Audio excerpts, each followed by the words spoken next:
అందరికీ నమస్తే మిత్రులారా, ఎట్లున్నారు అందరూ? బాగున్నారా? వర్షాలు పడుతున్నాయి మీ దగ్గర? మొత్తానికంటే మా దగ్గర అయితే నిన్నటి నుండి తుప్పురు కొడతలేదు. అది గట్టి కొడతలేదు, వరదలు వారెత్తలేదు, ఏం లేదు.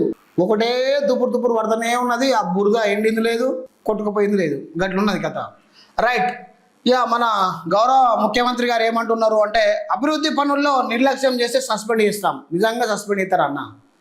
రేవంత్ రెడ్డి గారు నిజంగా మీరు సస్పెండ్ చేస్తే ఫస్ట్ మొదటిగా మా మంత్రిని ప్రాంతంలో ఉన్న ఎమ్మెల్యే గారిని సస్పెండ్ చేయరు ఫస్ట్, ఓకేనా? ఎందుకు సస్పెండ్ చేయమంటున్నా అంటే కరెక్ట్గా రీజన్ చెప్తాను నేను. ఇది రీజనబుల్ పాయింట్స్ ఇవి. అభివృద్ధి అంటే ఏంటిది?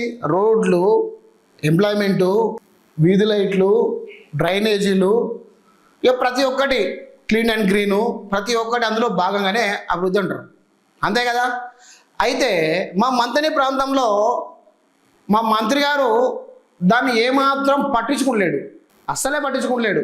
సరే, యువతను పట్టించుకుంటలేడు అంటే ఏదో రకంగా బంటాల పని పోయో, ఓ షాపులలో పనిచేసో ఏదో ఒకటి పెట్టుకొని బతుకుతారు. కానీ ఈ రోడ్లను, డ్రైనేజీలను, వీధి లైట్లను, క్లీన్ అండ్ గ్రీన్ పట్టించుకోకపోతే ఎట్లా చెప్పండి? ఒక్కసారి చెప్పండి ముఖ్యమంత్రి గారు. నేనేమంటున్నా అంటే ఫస్ట్ మా మంత్రి గారిని సస్పెండ్ చేయరు. ఫస్ట్ కాటారం నుంచి దన్నవాడ పోయే రోడ్డు పరిస్థితి ఎట్లున్నదంటే దయనీయంగా ఉంది. ఇప్పుడు వర్షం పడ్డది, గుంతలు ఉన్నాయి, ఎక్కడ జారి పడితే ఎక్కడ కాలో చెయ్యో తలో పలుకుతుంది అని చెప్పి ప్రజలు భయపడుతున్నారు.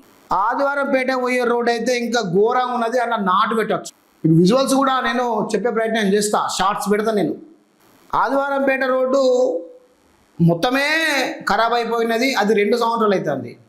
కాటారం నుంచి మెయిన్ రోడ్డు దన్నవాడ శంకరాంపల్లె కలిపిపోయే రోడ్డు, మెయిన్ రోడ్డు, అది ఇంకా 2.5 సంవత్సరాలు వస్తుంది, దానికి మోక్షం లేదు. విలాసాగర్ నుంచి గుమ్మలపల్లి రోడ్డు అది మొత్తమే అసలు దాన్ని పట్టించుకునే నాదుడే లేదు. కుంట్లం, పలుగుల రోడ్లు అవైతే మొత్తమే అసలు రోడ్లే కదా అవి. మా ముత్తారం మండలంలో వీధులలో సిమెంట్ రోడ్లు ఎక్కడికక్కడ డ్యామేజ్ అయిపోయినాయి. పక్క పొంటి డ్రైనేజీలు పొంగి రోడ్ల మీదకి వచ్చి కంపు వాసన కొడుతున్నది.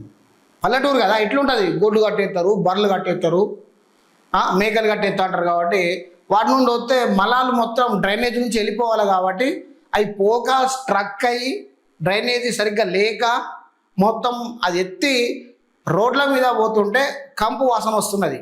ప్రజలకు దోమల నివారణ చర్యలు కూడా దాని మీద పంచాయతీ కార్యదర్శులు కొంతమంది చేయడం లేదు. అందుకే ఇంకా చాలా ఉన్నాయి. ఇలా చెప్పుకోవాలనుకుంటే మహాముత్తారం ఏరియా అడవి ముత్తారం అని అంటారు, దాన్ని ఎడి క్వార్టర్స్, దాన్ని అడవిలో కలిపేసిండు మా మంత్రి. అయితే దాన్ని పట్టింపు లేదు, దాని సూసులు లేదు, అసలు ఉన్నదా కూడా తెలియదు. కాటారంలో రోడ్ల పరిస్థితి ఇట్లున్నది, ముత్తారంలో రోడ్ల పరిస్థితి అట్లున్నది. కాబట్టి అందుకోసం నేను ఏమంటున్నా అంటే మా మంత్రి గారిని మీరు సస్పెండ్ చేయండి. ఫస్ట్ మీరు సస్పెండ్ చేయకపోతే చెప్పండి దయచేసి ముఖ్యమంత్రి గారు. ఇక కాక్రోచ్ జనతా పార్టీ కాటారం వస్తుంది. కాక్రోచ్ జనతా పార్టీ కాటారం వచ్చింది అంటే వాళ్ళు ప్రశ్నిస్తే ఇక డైరెక్ట్గా హైకమాండే మంత్రి పదవి తీసేస్తుంది.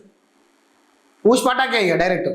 నేనేమంటున్నా ఇంకా కూడా ఏమంటున్నా అంటే మా మంత్రి గారికి, ఎమ్మెల్యే గారికి కూడా చెప్తా ఉన్నా, వర్షాకాలం వచ్చింది, రోడ్ల పరిస్థితి చాలా దయనీయంగా ఉంది, ప్రజలు ఇబ్బందులు పడుతున్నారు.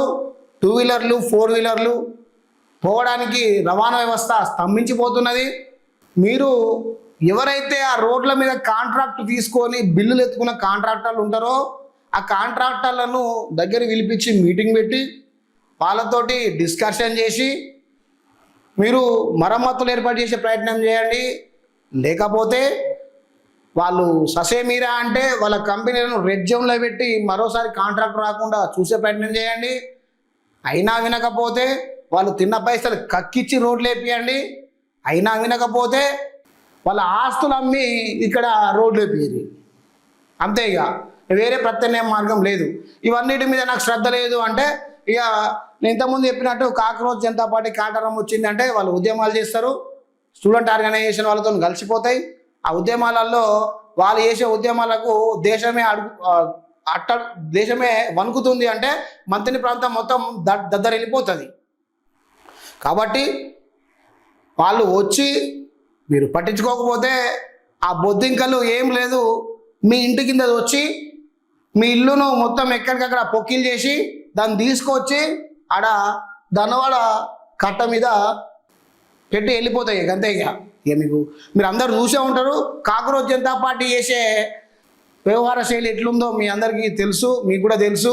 ఢిల్లీలో ఏం జరుగుతుంది, జంతర్ మంతర్లో ఏం జరుగుతుంది, అది కనుక కాటరం వస్తే ఏం జరుగుతుందో కూడా మీకు తెలిసే ఉంటుంది. కాబట్టి దయచేసి మంత్రి గారు ఈ అభివృద్ధి మీద దృష్టి పెట్టండి. దృష్టి పెట్టి జర్ర ప్రజలకు సౌకర్య నిమిత్తాన్ని మీరు ఏర్పాటు చేసే ప్రయత్నం చేయండి. వర్షాకాలం వచ్చింది కాబట్టి ప్రజలు అవస్థలు పడుతూ ఉంటారు.